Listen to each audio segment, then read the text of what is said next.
नमस्कार दोस्तों, स्वागत है आपका मेरे YouTube चैनल पर देसी इंग्लिश सेंटर पर। हर रोज़ की तरह मैं आपके लिए फिर एक प्यारी सी स्टोरी लेकर के आया हूँ। उम्मीद करता हूँ ये स्टोरी आपको पसंद आएगी। ये स्टोरी एक मूर्ख बंदर की है, ठीक है भाई?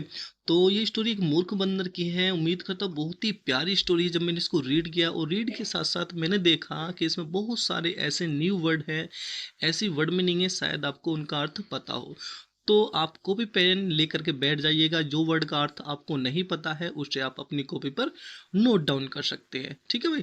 तो चलो हम वीडियो स्टार्ट करते हैं। सबसे पहले देखेंगे वीडियो का title, the foolish monkey. Foolish का अर्थ होता है मूर्ख, मंकी होता है बंदर, यानी कि मूर्ख बंदर। स्टोरी का नाम है मूर्ख बंदर।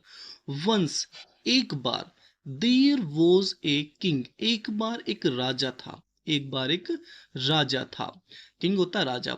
Who was very fond of, जो बहुत शौकीन था, ऑफ एनिमल्स, जानवरों का, जो जानवरों का बहुत शौकीन था। तो फॉन्ड ऑफ का अर्थ होता है शौकीन होना, ठीक है भाई? जो एक बार राजा था जो जानवरों का बहुत शौकीन था। तो बहुत लोग ऐसे होते हैं जो जानवरों के शौकीन होते हैं, ठीक है भाई? तो कोई भैंस पालता है, कोई कुत्ते पालता है, कोई जानवर, यानी कि बहुत सारे जानवर होते हैं इस टाइप के जो पालने लायक होता है। कोई बिल्ली पालता है, आपने देखा होगा जो बाहर विदेशों में होता है अधिकतर बिल्ली पालते हैं, घरों में कुत्ते भी पालते हैं, ठीक है भाई? तो जो राजा था वो जानवर पालने का बहुत शौकीन था। He had a pet monkey, he had, उसके पास था, क्या था? ए पेट मंकी, एक पालतू बंदर। उसके पास एक पालतू बंदर था। दोस्तों मैं हर वीडियो में बताता हूँ, अगर हेड के बाद कोई वर्ब दी गई है, कोई क्रिया दी गई है, तो वो सेंटेंस हमारा पास्ट परफेक्ट का होता है। अगर हेड के बाद कोई क्रिया नहीं है, वर्ब नहीं है, तो उस हेड का अर्थ होता है कोई चीज पास रखना, कोई चीज पास होना। लेकिन इसका यूज हम करते हैं पास्ट टेंस में, यानी कि बीते हुए समय में। जैसे ही हैड, उसके पास था, क्या था? ए पेट मंकी, एक पालतू बंदर। उसके पास क्या था? एक पालतू बंदर था, ठीक है भाई?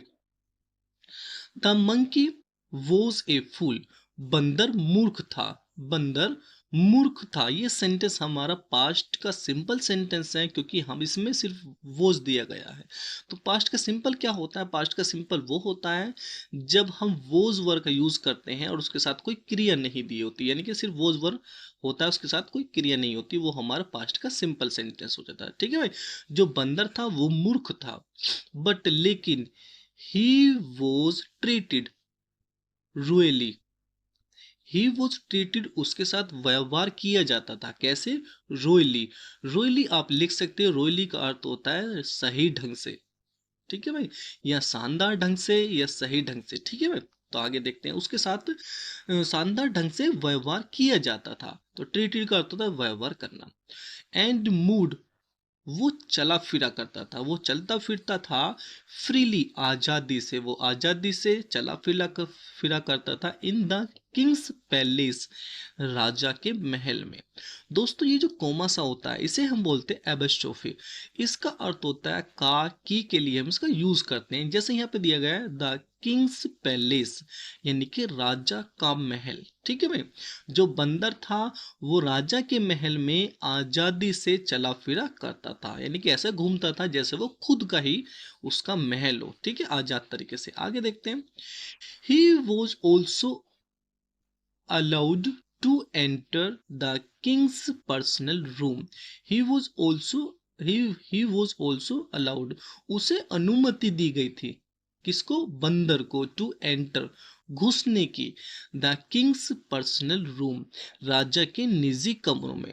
भाई जिसे वो इतना, यानी कि इतना पालतू था, इतना विश्वास हो गया था राजा को उस बंदर पर, तो उसे अनुमति दे दी गई कि जो राजा के निजी कमरे होते हैं उसमें घुसने की, ठीक है भी? पर्सनल होता है निजी, और एंटर होता है घुसना, अलाउड करता है अनुमति देना। तो उसे अनुमति दी गई थी राजा के निजी कमरों में घुसने की। विच वर फॉरबिडन, जिसको मना किया गया था।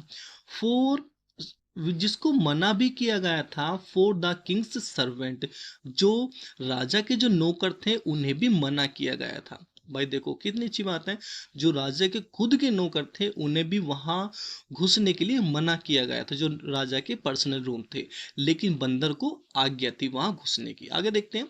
The monkey use to guard, monkey बंदर यूज टू गार्ड पहरा दिया करता था। ठीक है भाई। देखो दोस्तों एक बात बताऊं आपको, यूज टू को, ये यूज टू को हम वहां यूज करते हैं जब हम कोई पास्ट की आदत बताते हैं, यानी कि बीते हुए समय की आदत बताते हैं। जैसे मैं कहूँ कि मैं पार्क में खेला करता था, तो मैं पास्ट की आदत बता रहा हूँ, कि बीते हुए समय की आदत बता रहा हूँ, तो मैं कैसे कहूँगा मैं पार्क में खेला करता था, मैं बताऊंगा I used to play in the park, I used to play in the park. ठीक है भाई। तो यूज टू का प्रयोग हम वहां करते हैं जब हम पास्ट की कोई आदत बताते हैं बीते हुए समय की। The monkey use to guard, बंदर पहरा दिया करता था, किसका? द किंग, राजा का। बंदर राजा का पहरा दिया करता था एट नाइट, रात में। ठीक है भाई। आगे देखते हैं। वाहिल जब ही स्लेप्ट, जब वह सोता था, राजा यानी कि जब वह सोता था तो जो बंदर था वो रात में पहरा दिया करता था। ठीक है भाई। आगे देखते हैं। यहाँ पे वन डे, एक दिन, एज जैसे, द किंग वाज स्लीपिंग, एक दिन जैसे राजा सो रहा था, एक दिन जैसे राजा सो रहा था। देखो दोस्तों ये सेंटेंस है, द किंग वाज स्लीपिंग, राजा सो रहा था। ये सेंटेंस हमारा पास्ट कॉन्टिन्यूस का सेंटेंस है। दोस्तों दोस्तों स्टोरी में ऐसे ही पढ़ा सकता हूँ, लेकिन मैं चाहता हूँ कि स्टोरी के साथ साथ आपका जो ग्रामर है उसकी प्रैक्टिस हो जाए, उसको पता चल जाए कि कौन सा टेंस कौन सा सेंटेंस कौन से टेंस का है। तो ये जो लिखा हुआ है वन डे, एक दिन, एज जैसे, द किंग वाज स्लीपिंग, एक दिन जैसे राजा सो रहा था, तो सो रहा था ये सेंटेंस हो गया हमारा पास्ट कॉन्टिन्यूस, जिसकी पहचान होती है रहा था, रही थी, रहे थे।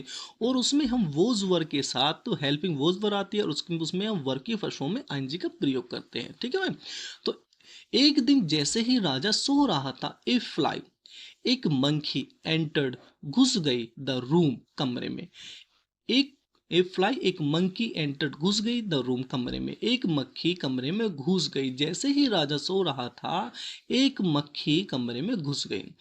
इट कैम, वह आई, नियर द किंग, राजा के पास, वह राजा के पास आई, जहां राजा सो रहा था उसके पास आई। द मंकी थॉट, राजा ने सॉरी, मंकी थॉट, बंदर ने सोचा, दैट की the king would get disturbed, राजा परेशान हो जाएगा। ठीक है भाई। वो जो मंकी ने सोचा, बंदर ने सोचा, जो राजा सो रहा है वो क्या हो जाएगा? वुड गेट डिस्टर्ब, वो परेशान हो जाएगा। भाई परेशान तो होगा क्योंकि मक्खी आएगी, उसके कहीं कान पे बैठी, कहीं मुंह पे बैठी, कभी कहीं बैठी। ठीक है। तो आगे देखते हैं। सो इसलिए ही ट्राइड, उसने कोशिश करी, to drive the fly away, किसको भगाने की? मक्खी को भगाने की। दोस्तों ड्राइव अवे इसका अर्थ होता है भगाना। ठीक है भाई। तो उसने कोशिश करी to drive the fly away, मक्खी को भगाने की, किसने? बंदर ने। बट लेकिन the fly would not, sorry, the fly would away, लेकिन मक्खी चली गई, लेकिन मक्खी चली गई। एंड कम, और आई, बैक, वापस, और वापस आई, अगेन, दोबारा, टू डिस्टर्ब द किंग, राजा को तंग करने के लिए। भाई एक जो मक्खी थी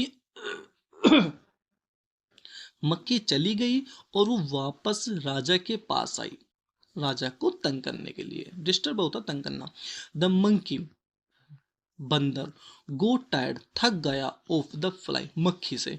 भाई जो बंदर था वो मक्खी से थक गया। क्यों थक गया? क्योंकि वो आ रही है, जा रही है, बार बार, यानी कि आ रही है और वो बार बार उसे भगा रहा है। ठीक है। तो इसलिए वो थक गया। फाइनली, अंत में, he picked up A dagger, उसने कटार उठाई। कटार का अर्थ होता है, कटार कह सकते हो या आप एक चाकू कह सकते हो। आप देख सकते हो ये साइड में आप पोस्टर देख रहे हैं, जो पिक्चर देख रहे हैं, ये डैगर होता है। कटार यानी कि चाकू से बड़ी होती है, एक तलवार की तरह होती है। तलवार तो काफ़ी बड़ी होती है, लेकिन ये छोटे टाइप में, इसे हम डैगर बोलते हैं इंग्लिश में, और इसे आप हिंदी में बोल सकते हो कटार। या हम स्टोरी के माध्यम से पढ़ेंगे कि उसने एक चाकू उठा लिया। ठीक है भाई। ही पिक्ड अप उसने उठा लिया ए डैगर एक चाकू, उसने एक चाकू उठा लिया टू किल मारने के लिए द फ्लाई मक्खी को। भाई जो बंदर था उसने चाकू उठा लिया मक्खी को मारने के लिए। द फ्लाई मक्खी कैम आई, मक्खी आई एंड सैट ऑन और बैठ गई द किंग्स नोज राजा की नाक पर।